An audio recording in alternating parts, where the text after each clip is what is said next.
자, 여러분 안녕하십니까? 자, 강경석 세무사입니다. 자, 오늘부터 회계라는 어떤 바다에 자, 한번 빠져 보시겠습니다. 자, 이제 우리 재무회계 기초 베이스에서 먼저 나오고 있습니다. 자, 먼저 말씀드릴 건, 자, 여러분들 회계 많이 하시나요? 자, 주위에 보면은 우리 기독교인들이 막 몰려다니시면서 그런 일을 합니다. 그리고 외치세요. 회계하라, 회계하라 이렇게 외칩니다. 회계하면 천국 간다 이렇게 하죠. 회계해야 됩니다. 우리 지금 회계하려고 하죠? 농담입니다. 자, 저 같은 경우에 이제 재무회계, 원가회계, 세무회계에서 엄청나게 저는 회계를 하고 있습니다. 천국 가겠죠, 저는. 예, 확실하게 저는 천국 갈 겁니다. 자, 여러분들 이제 천국 가시기 위해서 이제 회계를 이제 시작하시겠다 하는 얘기예요. 자, 먼저.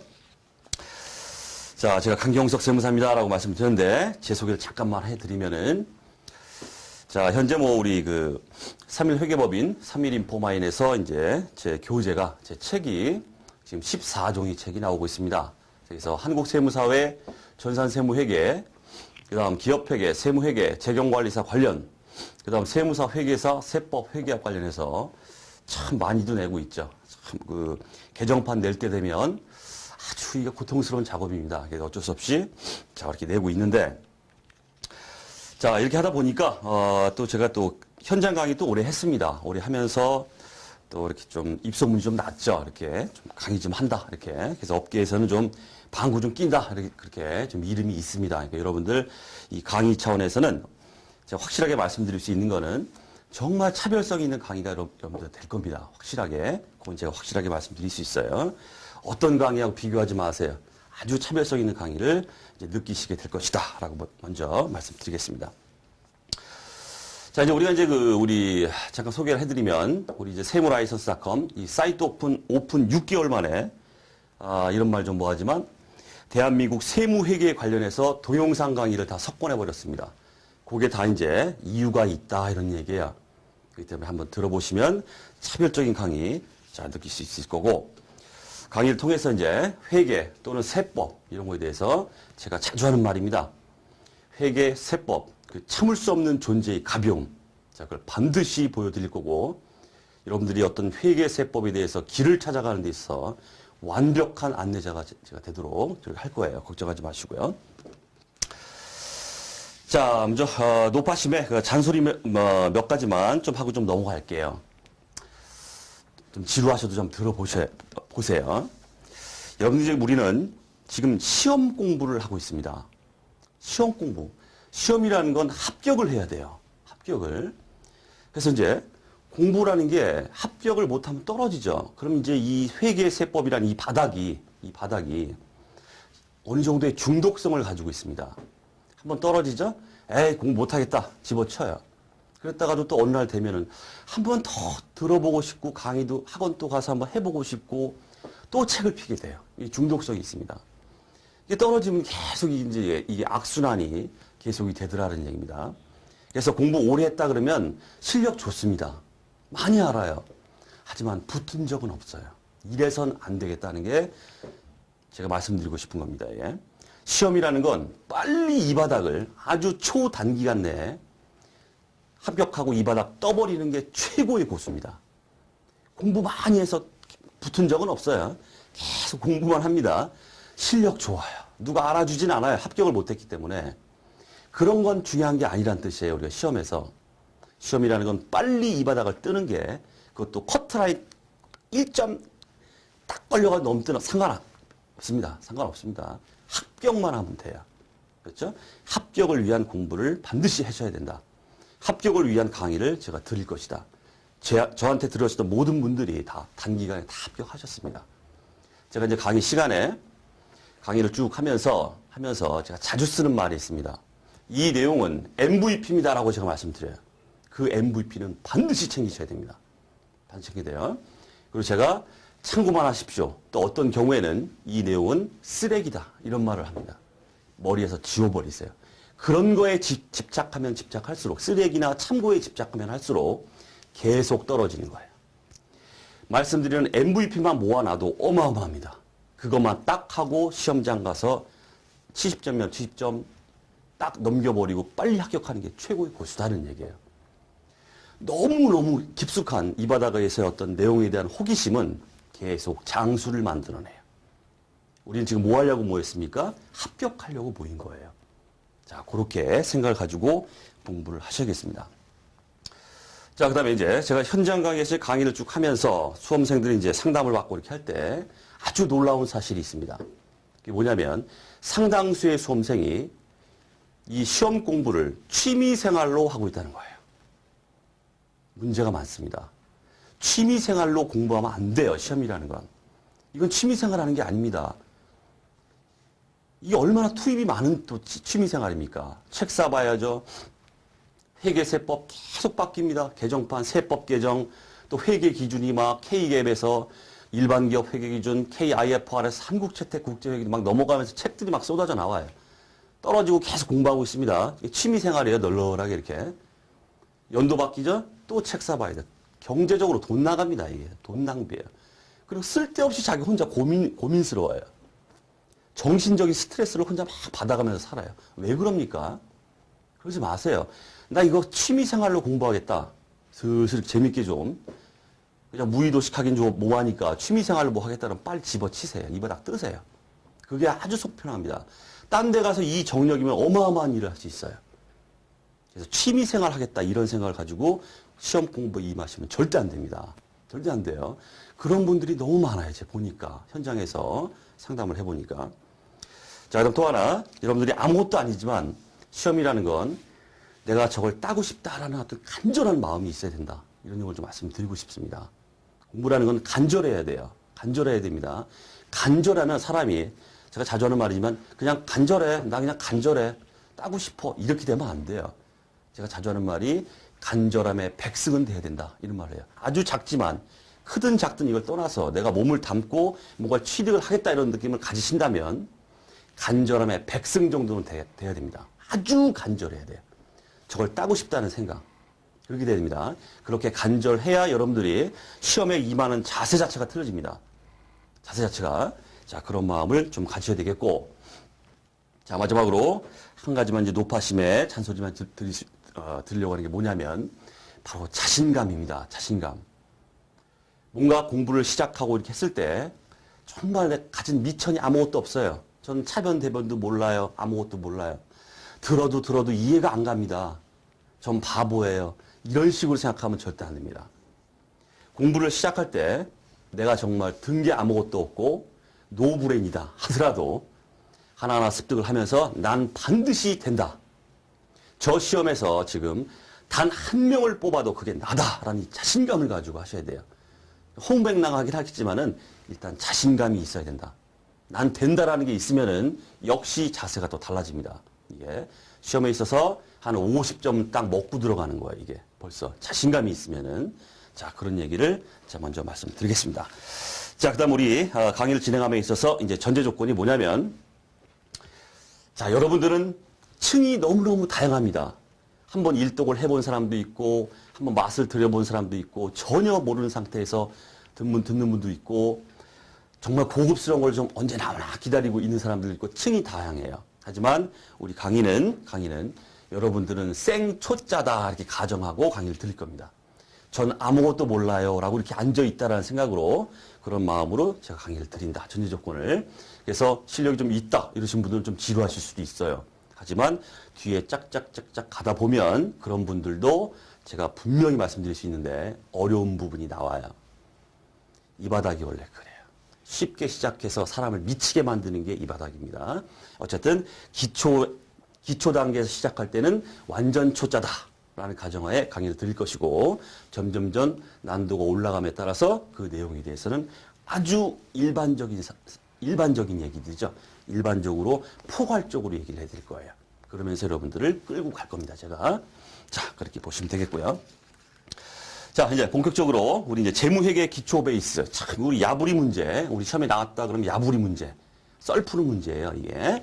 그래서 틀린 거 골라내고 옳은 거 골라내고 이런 것들인데 여기 또 종종 나온다 이거 이게. 그렇기 때문에 가벼운 마음으로 저랑 함께 이제 이렇게 보시면 되는데 물론 이제 보시다가 제가 요건 MVP입니다라는 몇 개 있습니다. 이걸 말씀드릴 거기 때문에 자, 그거는 반드시 챙기시고 그렇게 보시면 되겠습니다. 자, 먼저 이제 회계의 정의다, 뭐 이렇게 나오는데, 자, 먼저 회계 시작할 때 항상 이런 얘기 나오죠. 회계가 뭐냐? 이런 얘기 나오잖아요. 자, 회계에 대해 아무것도 모르는 게 없다라는 가정하에서, 자, 이렇게 한번 말씀드려보죠. 자, 회계 관련해서는 회계의 그 이해관계자라는 인간들이 이게 존재합니다. 이해관계자를 우리가 정보 이용자다, 이렇게 말해요. 자, 그러면, 자, 이런 이해관계자, 정보 이용자인데, 회계라는 어떤 정보를 이용하는 사람입니다. 이해관계자, 거기에 관심이 있다, 이런 얘기예요. 이런 인간들이 누구누구 있느냐? 제가 먼저 이제 종업원, 이렇게 나와요. 종업원. 그 다음에 주주, 뭐 투자자, 이렇게 해보죠. 투자자. 회사에 주식 사는 사람, 주주입니다. 종업원, 직원이죠. 그 다음에 채권자, 이렇게 있어요. 채권자, 돈 빌려준 놈. 통상적으로 은행이 빌려주죠. 그 다음에 이걸 끌고 가고 있는 우리의 이제 CEO, 경영자가 이렇게 있습니다. 이런 사람들을 우리가 회계 이해관계자, 정보 이용자다, 이렇게 말합니다. 정보를 이용한다. 회계에 대해서 관심이 많다. 그런 인간들이다. 이런 얘기예요. 자, 이런 사람들은 왜 회계에 관심을 가질까요? 자, 종업원 차원에서 한번 보겠습니다. 자, 종업원은 왜 회계라는 거에 관심을 가질까요? 바로 급여 인상과 관련돼 있어요. 자, 우리 교재는 없지만은 배경 설명을 좀 해드리기 위해서 장황하게 좀 설명해드린 겁니다. 급여 인상과 관련이 있습니다. 왜 그럴까요?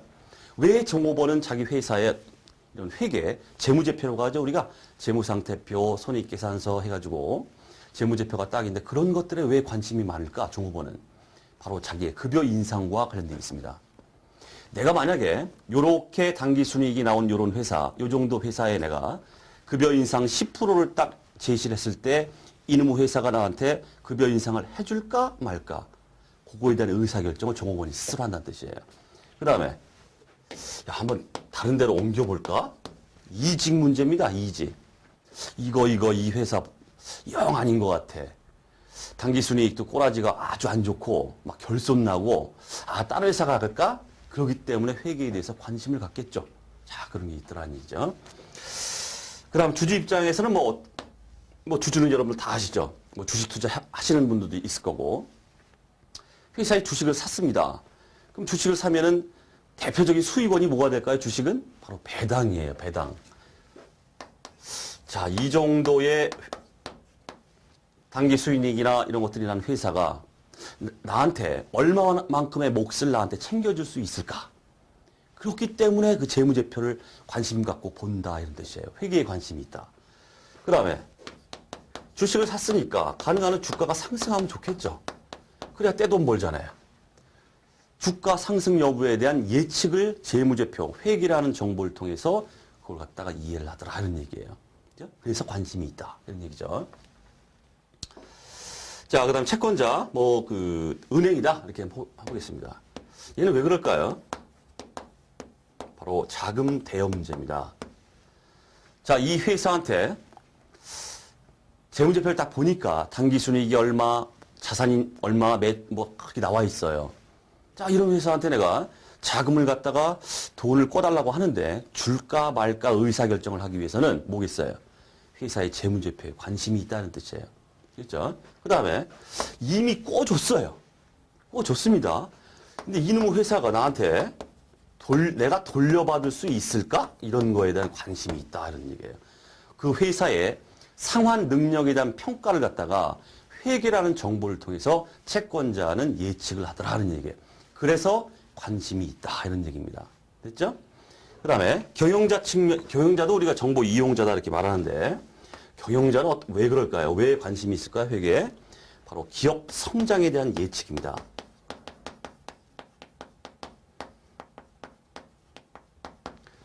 자, 이런 상황에서 재무제표 하에서 우리의 기업은 얼마만큼 우리 기업이 성장을 해야 되고 나는 그 기업의 성장을 위해서 경영자 입장에서 나는 어떠한 역할을 해야 되는가, 그런 측면에서 우리는 경영자가 이렇게 회계에 관심을 갖더라, 이런 얘기입니다. 자, 따라서 이런 이해관계자, 정보 이용자들이 있죠. 이러다 보니까 그럼 회계가 뭡니까? 자, 그럼 회계가 뭡니까? 자, 다 나왔다 이런 얘기예요. 다 나왔다 이런 얘기예요.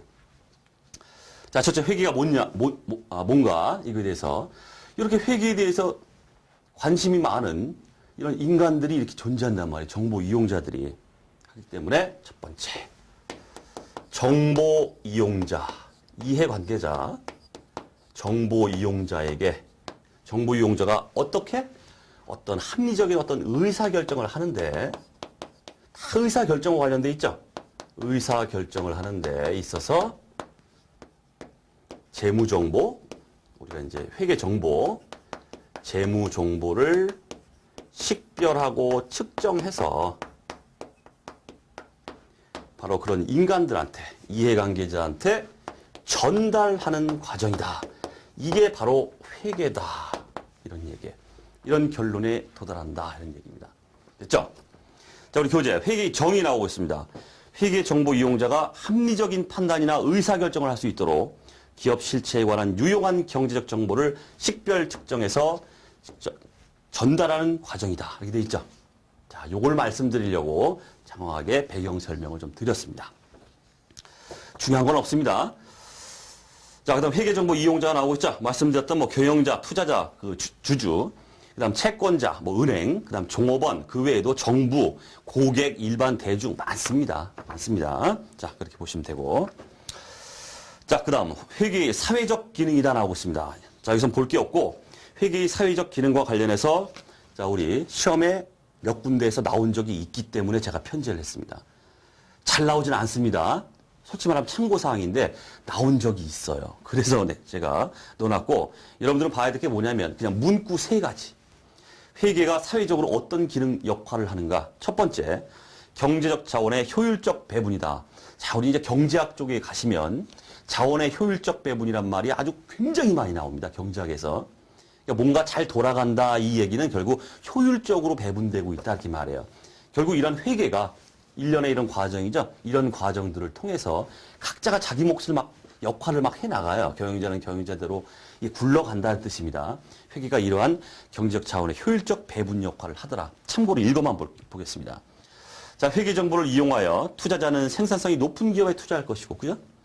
그 다음 채권자들도 생산성이 높은 기업에 자금을 대여할 것이므로 회계는 마구마구 서로서로 얽혀서 잘 돌아간다. 이런 얘기예요. 한마디로 말하면. 경제적 자원이 효율적으로 배분되어 기여한다. 그 다음 경영자는 회계 정보를 이용하여 기업이 소유하고 있는 경제적 자원을 효율적으로 배분하고자 할 것이므로 회계는 경제적 자원이 효율적으로 배분하는 데 기여한다. 어쨌든 우리 키워드는 뭐다? 경제적 자원의 효율적 배분, 가장 중요한 회계의 사회적 기능입니다. 회계 이론적 얘기이기 때문에 뜬구름 잡는 얘기예요. 어쩔 수 없습니다. 가볍게 보시면 돼요. 그 다음 두 번째 문구, 수탁 책임 보호다 이렇게 나오고 있습니다. 그러니까 경영자가 투자자죠? 주주나 채권자로부터 돈을 끌어모아요. 이걸 갖다가 막 운용해서 당기 순이익을 많이 올려야겠죠? 그걸 갖다가 우리가 수탁 책임이다 이렇게 말합니다. 책임을 받았다.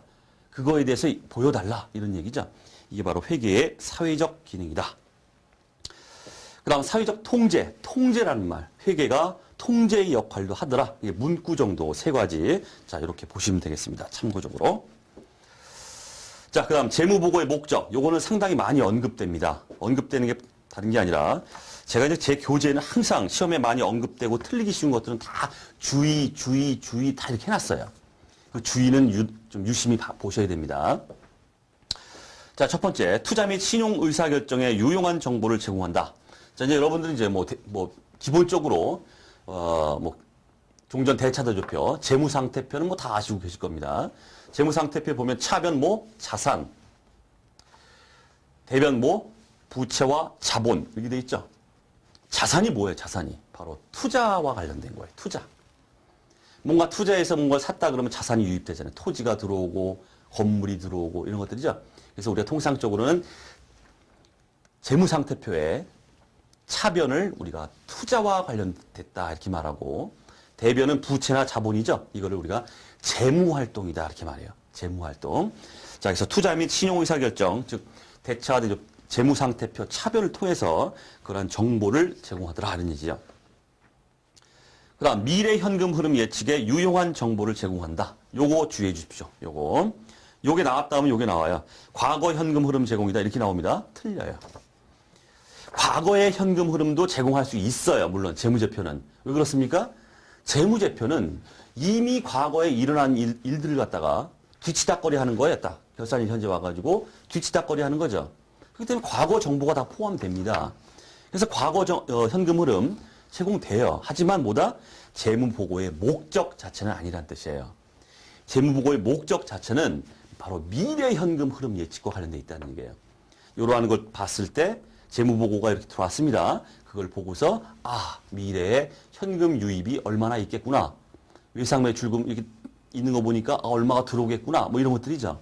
미래 현금 흐름 예측에 유용한 정보 제공이 바로 목적이지 과거 현금 흐름하고는 관계없다. 이게 또 종종 나옵니다. 이것도 챙기시고.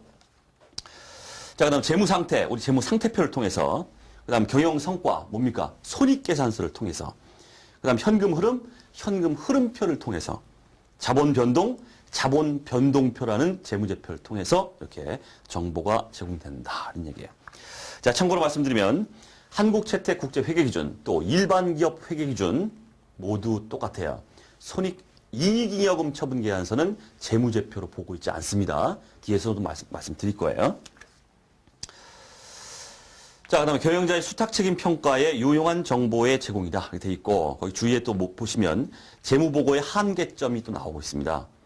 자, 미래의 수익성 가치에 대한 정보를 제공하는 데는 한계가 있다. 이렇게 나오고 있어요. 그냥 문구만 알아두세요.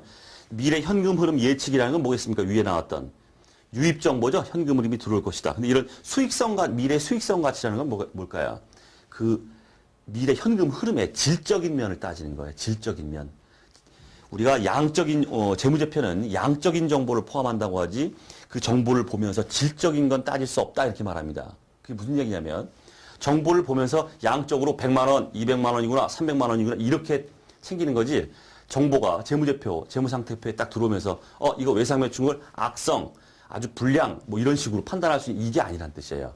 질적인 거, 좋은 거래처, 나쁜 거래처, 좋고 나쁨 이런 게 표시되는 게 아니기 때문에 어떤 수익성 가치 이런 거에 대해서는 판단하는 데 좀 문제가 있다. 자, 그렇게 문구 정도 보시면 되겠습니다.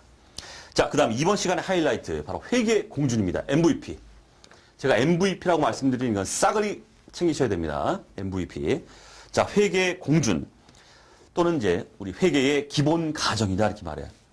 요 세 개는 우리가 회계를 하면서 기본적으로 가정치를 딱 세 개를 두고 출발하겠다 이런 얘기예요.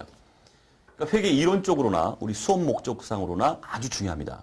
또 세 가지죠. 기업 실체의 공준, 계속기업의 공준, 회계 기간의 공준해서 세 가지잖아요. 사지선다 내기 좋잖아요, 이게. 하나 싹 들어가는 게 뭘까요? 화폐 가치의 공준 이렇게 나옵니다. 화폐 가치. 회계는 화폐로 표시해야 된다 뭐 이런 것들인데 요거는 빠져 있습니다. 그래서 네 개를 묶어서 화폐 가치의 공준이 아닌 걸로 해서 아주 빈출이다 이렇게 보시면 돼요.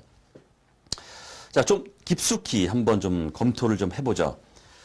자, 기업 실체를 둘러싼 회계 환경 또 실무로부터 도출해낸 회계 이론 전개의 기초가 되는 사실들을 의미한다 이렇게 나오고 있습니다. 어쨌든 환경이나 어떤 실무에서 막 잡다한 일이 일어나고 있죠. 이런 것들을 갖다 딱 봤을 때 여기서부터 요게 기본 가정이 되겠구나 하고 끌어냈다. 도출해냈다. 그게 세 가지가 나오고 있다는 얘기예요.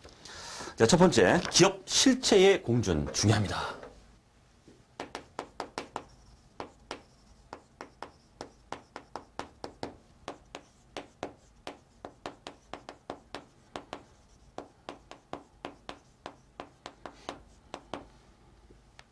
자, 기업 실체의 공준이다 이 말이 나올 때 항상 따라 붙는 말이 뭐냐면 바로 독립적 실체다 이런 말이에요. 독립이란 말이 들어가요. 자, 이게 뭐냐면 우리 교재에 나와 있지만 특정 기업 실체를 그 소유주나 다른 기업 실체와는 독립적으로 존재하는 특정 회계 단위로 간주한다 이렇게 나오고 있습니다. 소유주가 있겠죠. 소유주는 누굽니까? 주주입니다. 주주. 회사의 주주가 소유주죠. 주주. 그다음 다른 기업 실체. 그래서 내가 삼성 그 전자가 있다. 그럼 밑에 뭐 꼬봉들이 막 있겠죠. 삼성생명이 있고 뭐 있고 막 이게 있잖아요. 전혀 별개다 이런 뜻이에요. 별개다. 독립된 실체로 봐서 독립된 하나의 살아있는 사람처럼 움직입니다. 기업 실체. 기업은 하나의 독립된 실체다. 이렇게 가정을 하겠다 이런 얘기입니다. 예. 자, 우리 시험 목적상으로 이제 그 야부리에 요렇게 장난을 쳐요. 말장난을. 동일 실체. 땡. 틀립니다. 아닙니다. 자, 그 다음 중요한 얘기가 나오고 있습니다. 기업 실체 공준과 관련해서 재무제표에 포함시켜야 할 정보 범위의 결정 기준이다. 즉, 정보의 장소적 한계를 지정한다. 이렇게 나오고 있습니다. 이 말이 아주 빈줄이에요. 자, 다음 중 재무제표에 표시해야 될 정보의 범위를 결정하는 기준이 되는 회계 공준이 뭐냐? 기업 실체의 공준이다. 이렇게 말씀하셔야 돼요. 왜 그럴까요? 독립된 기업 실체를 우리가 가정하잖아요. 그러니까 그 관점에서 재무정보를 측정하기 때문에 독립된 기업 실체 걔한테 포함될 게 뭘까? 이게 딱 정해진다. 이런 얘기입니다. 그래서 재무제표에 포함시켜야 할 정보의 범위의 결정 기준, 기업 실체의 공준, MVP. 다음 두 번째, 계속 기업의 공준 나오고 있습니다. 자, 한마디로 뭐 기업은 어떻다는 겁니까? 안 망한다. 망하는 게 아니다. 계속 사업한다. 이런 뜻이죠. 자, 그래서 우리 챙길 게 주의에 나오고 있습니다.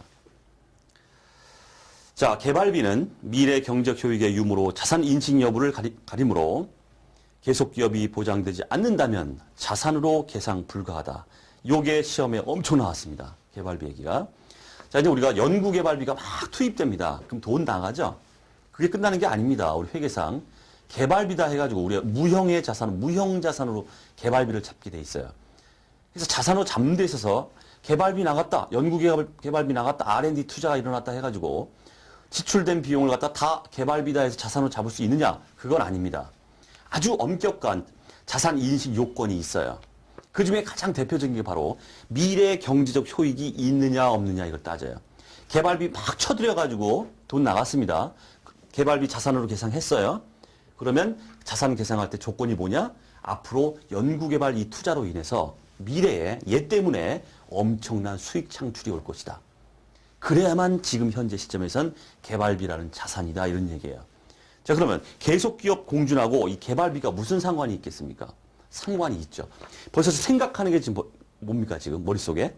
미래 경제적 효익이 있으면 개발비고 미래 경제적 효익이 없으면 개발비가 아니야. 이런 얘기이기 때문에 미래라고 말하고 있죠. 벌써 회사가 기업이 계속 사업을 한다는 전제가 깔려 있다는 뜻이야 이게. 미래 경제적 효익을 막 따진다는 거는. 그렇겠죠? 자, 요게 엄청나게 시험에 나왔습니다. 꼭 좀 챙기시고. 자, 그 다음 이제, 이 계속기업의 공준과 관련해서 회계 이론적으로 이 파생된 회계 개념이다 해서 아주 자주 언급되는데, 잠깐만 좀 언급을 좀 해보겠습니다. 자, 파생 개념인데, 자, 첫 번째 이 계속기업과 관련된 그 회계 이론상의 파생 개념으로 나오는 게 바로 기간 개념이에요, 기간. 기간 개념. 자, 왜 그럴까요? 자, 우리가 이제 기간별 보고라는 걸 하죠. 기간별 보고를 합니다. 회계연도 X1년, X2년, X3년 딱딱딱 끊어가지고 보고가 들어가죠. 이 밑에 기저에 깔려있는 가정이 뭘까요? 회사는 계속 X1년, X2년, X3년 계속 사업을 계속한다. 이런 가정이 깔려있다는 뜻이에요. 그래서 파생된 개념으로 우리가 기간 개념이라는 게 이제 나옵니다. 자, 그다음 시험에는 많이 나오는 게 바로 이 역사적 원가입니다.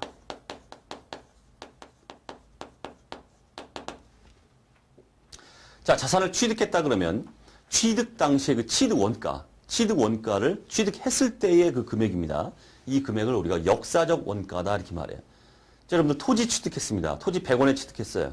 그러면 토지 얼마로 잡아요? 토지 100원 이렇게 잡죠. 이게 바로 역사적 원가, 취득 원가주의다 이렇게 말합니다.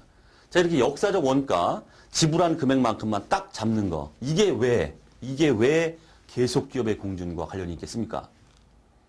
예를 들어서 회사가 자산을 취득했는데 우리 회사는 내일 망할 예정이야. 그럼 어떻게 될 것 같아요? 우리가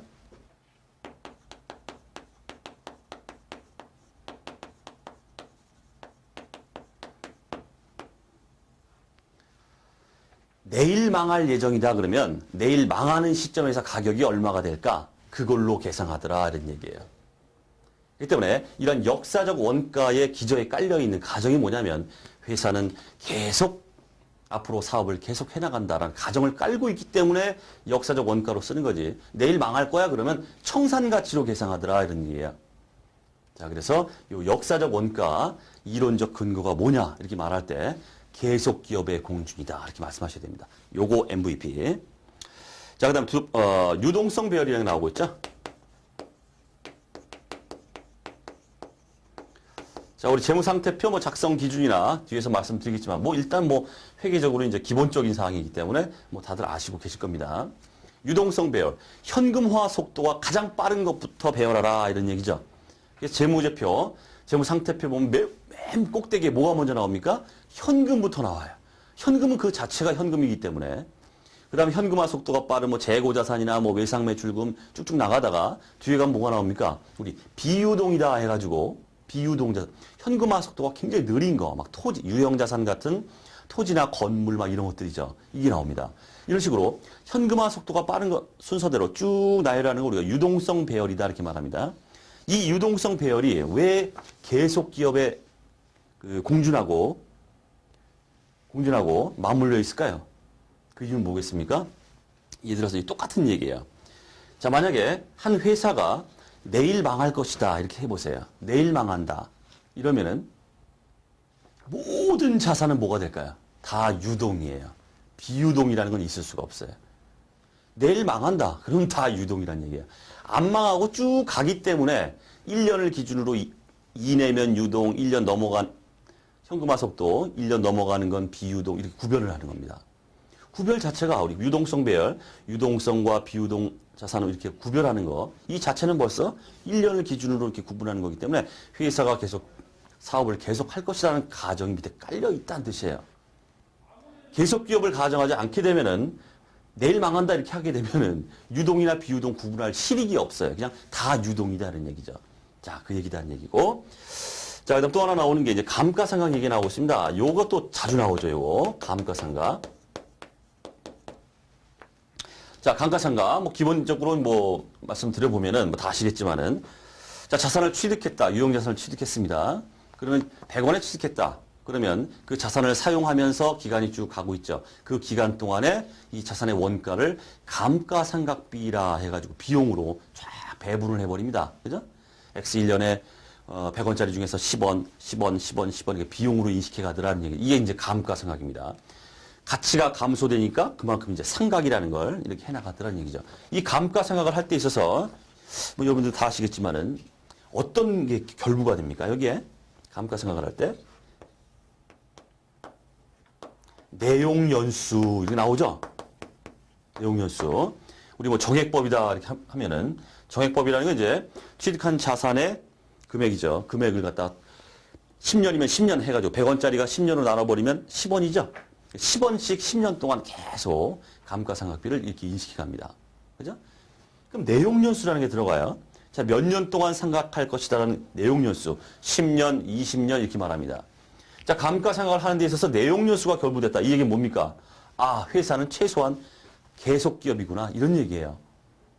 계속 사업을 한다는 가정을 해야 내용연수가 의미가 있지. 10년간 감가상각, 20년간 당장 망한다 그러면 이게 무슨 의미가 있겠어요, 내용연수가. 그렇겠죠? 그렇기 때문에 계속 기업의 가정에서 파생된 개념으로서 이렇게 말할 수 있다는 얘기입니다. 기간 개념, 역사적 원가, 유동성 배열, 감가상각. 한참 유행일 때는 엄청나게 나왔는데 요즘 좀 뜸하죠? 어쨌든 나올 수 있어요. 좀 챙겨두시고. 자, 그 다음에 회계 기간의 공준이다 나오고 있습니다. 이건 뭐 똑같죠? 기간별 보고. 자, 그 얘기인데.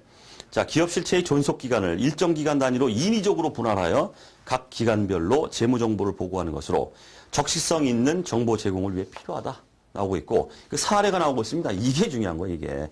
대표적인 게 바로 뭐 충당 부채 이건 뭐 나중에 얘기하고 미지급 비용이나 이제 선급 비용 얘기 한번 해보죠. 자, 12월 31일 결산일이 있어요. 이 시점에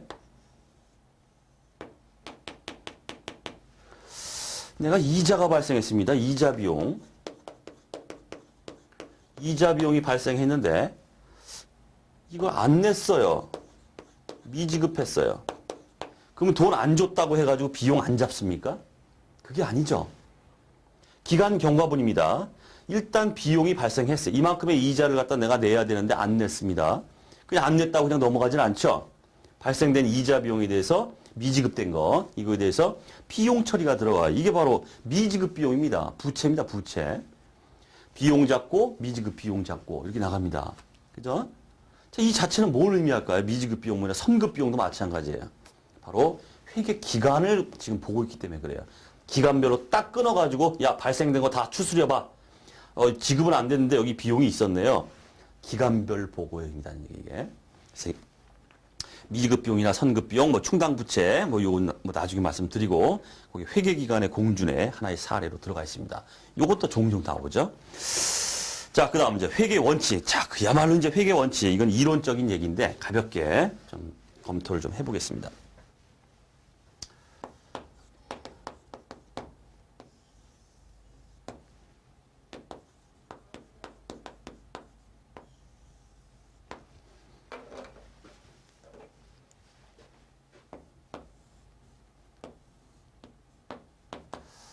자, 이제 우리가 회계 원칙을 제정하는 데 있어서 회계 원칙이라는 건 일반적으로 뭐 기업 회계 기준, 한국채택 국제 회계 기준, 일반 기업 회계 기준 다 마찬가지. 그런 걸 이제 회계 원칙이라고 하죠.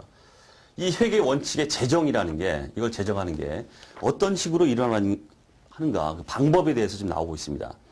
이게 이제 우리 기업 회계, 한국 세무사의 기업 회계 2급 막 이런 데서 이게 나와요, 이게 실질적으로.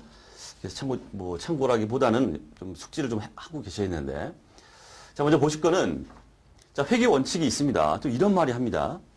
이상이 있어요. 이상이라는 건 한마디로 어떤 이론적인 얘기다. 이렇게 보시면 돼요. 이건 이론이다. 자, 그래서 중학교, 고등학교, 중학교인가요? 자, 국어 시간으로 돌아가겠습니다. 자, 우리 중고등학교 때 국어 시간에 이런 얘기를 했습니다. 막 어떤 그 논설문이라고 하죠. 논설문을 이렇게 보면서 이게 연역법이냐 귀납법이냐 이런 말을 했었어요. 자, 연역법은 국어 시간입니다. 국어 시간이에요. 연역법은 이런 말을 합니다. 일단 결론을 제시해요. 그리고 나서 그 결론을 풀어나가요. 그다음 귀납법은 장황하게 막 앞에서 얘기해요. 그러다가 끝자락에 가서 결론을 꽝 줘요. 따라서 하고서 결론을 꽝 냅니다. 이게 바로 그 얘기예요. 그렇기 때문에 이상이나 이론이 있다 이거는 앞에 연역적 얘기죠. 연역법 얘기. 일단 결론이 나왔어요. 얘를 갖다가 일로 끌어와요. 어떻게 했어요? 그런 말이 나옵니다. 그래서 회계 이론에서 출발해서 실무를 이끌어갈 회계 원칙을 제정하는 것이다. 이게 바로 뭐다? 연역법이다. 이렇게 말하고 있어요. 연역법. 회계 이론에서 출발해서 회계 실무를 이끌어갈 회계 원칙을 제정한다. 이미 꽝 하고 정해놓고서 나오죠. 바로 연역법이다.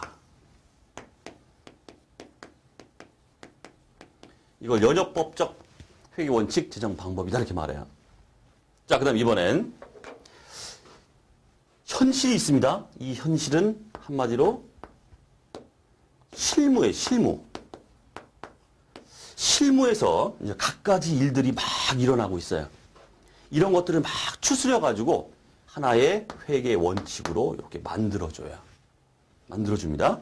그러니까 말씀드렸죠. 우리 국어 시간에 장황하게 막 얘기하다가 결론 낸다고 그랬죠. 지금 이게 그거잖아요. 실무에서 일어나는 갖가지 상황들을 막 해가지고 아 이러니까 이런 원칙이 필요하겠구나라고 이렇게 정하는 거예요. 결론을 내립니다. 그죠? 그래서 이걸 갖다 우리가 귀납법적 회계 원칙의 제정 방법이다. 이렇게 말합니다. 됐죠? 자, 그 얘기를 이제 제가 하려고 이제 그림으로 이렇게 했습니다. 자, 결국 우리가 챙길 게 뭐냐면은, 자, 그렇다면 위에 있는 우리 주위에도 나오는데 회계 공준이 나오고 있습니다. 자, 회계 공준에 올라가겠습니다. 자, 회계 공준의 첫 줄에 나오죠. 자, 기업 실체를 둘러싼 환경, 실무라고 나오고 있죠? 실무로부터 도출된 회계 이론적 전개의 기초가 되는 사실이다. 그러면 회계 공준은 어떻게 나온 겁니까? 귀납법이에요. 그죠? 지금 이렇게 나오잖아요.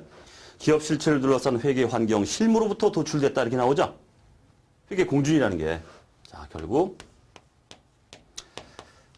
회계 공준은 귀납법에 의해서 생성된 것이다. 자, 우리 야부리 문제, 객관식 문제 엄청 나오는 게 뭐냐면 바로 이거예요. 회계 공준은 연역법에 의해서 도출된다. 이렇게 나와요. 틀려요. 회계 공준은 귀납법입니다. 왜 그런지 말씀드렸죠? 자, 그거만 챙기면 된다는 얘기, 그거만. 자, 이러다 보니까 이제 또 그런 얘기가 나옵니다. 자, 그러면 자, 이 회계공준, 이렇게 우리 귀납법에 의한 이런 것들이죠. 이렇게 도출된 회계 원칙은 변할 수 있을까요? 없을까요? 딱 굳어져서 끝나는 겁니까, 이게?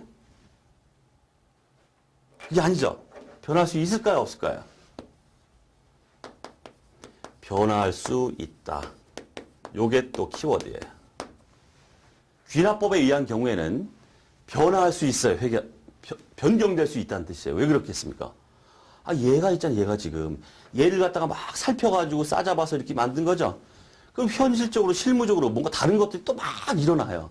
그럼 다시 또 바꾸고, 또 이상한 일이 또 막 일어나요. 또 바꾸고. 이러다 보니까 변화 가능하다. 이렇게 말하면 맞는 얘기다. 하는 얘기입니다. 자, 그렇게 보시면 되겠습니다.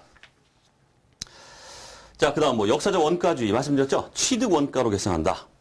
자, 그러다 보니까 역사적 원가, 또 그런 말이 나옵니다. 역사적 원가는 정보의 신뢰성을 제고시킨다. 엄청나게 시험에 나왔습니다. 역사적 원가는 항상 여러분들이 두 개가 따라다니셔야 돼요. 계속기업 공준의 파생 개념이다. 또 하나, 역사적 원가는 이꼬르 신뢰성이 높다. 이렇게 말해야 돼요. 왜 그럴까요? 내가 자산을 취득했는데 역사적 원가, 취득 원가로 딱 잡았어요. 그 원가가 계속 갑니다. 그럼 믿을 수 있죠? 믿을 수가 있다는 뜻이에요. 하지만 역사적 자산을 딱 잡았는데 뭐 기말에 갔더니 시가가 시장에서 팔리고 있는 가격이 더 높아졌어요. 그래서 팔리고 있는 가격에 의해서 높입니다. 이걸 우리가 시가주의라고 하는데 역사적 원가 100이었다가 시가가 120이니까 120을 올렸어요. 다음 연도 갔더니 또 떨어졌어요? 그럼 또 90원으로 또 떨고요. 다음 연도 갔더니 또 20원 올라갔어요? 110원으로 올려요. 계속 이렇게 시가에 따라서 등락을 거듭합니다. 이렇게 하면 보는 사람, 정보 이용자 측면에서는 이 자산에 대해서 이 가격에 대해서 믿을 수가 있습니까? 시가 정보는 믿을 수가 없다는 뜻이에요. 계속 등락하면. 근데 역사적 원가는 어때요? 딱 취득할 때 금액으로 딱 잡아버리고 끝나버려요. 요지부동 가만히 있습니다. 그러니까 아, 취득할 때 이 금액을 취득했구나. 믿을 수가 있다. 자, 결국 중요한 얘기인데 역사적 원가는 항상 두 개 따라다닙니다. 계속기업 공준의 파생 개념으로 하나 나오고 두 번째, 신뢰성이 높다. 신뢰성을 제고시킨다. 요 말이 세트로 따라 붙어야 돼요. 역사적 원가는. 자, 그렇게 보시면 되겠습니다. 자, 그 다음 수익인식 원칙이 나오고 있죠. 자, 문구만 수익은 실현주의다. 이렇게 말하면 돼요. 되게 이론적 얘기이기 때문에 그냥 문구만. 실현주의, 실현된 시점에서 인식해야 되는. 아유, 이건 뭐 저도 할 수 있는 말이고 아무나 할 수 있는 말이죠. 어쨌든 뭐 실현된 시점에서 인식한다. 자, 실현된 시점이라는 것은 뭐 수익 획득 과정이 완료되고 금액을 측정 가능한 때다. 이렇게 자, 가볍게 이렇게 보시면 되겠습니다. 자, 이 정도 해서 선생님이 그 중요하다 MVP 이렇게 말씀드린 부분들은 뭐 반드시 챙기셔야 되고 큰 부담 갖지 마시고 가볍게 좀 한번 검토를 다시 해주시면 될 것 같습니다. 자, 제목의 기초 베이스 강의는 마치도록 하겠습니다.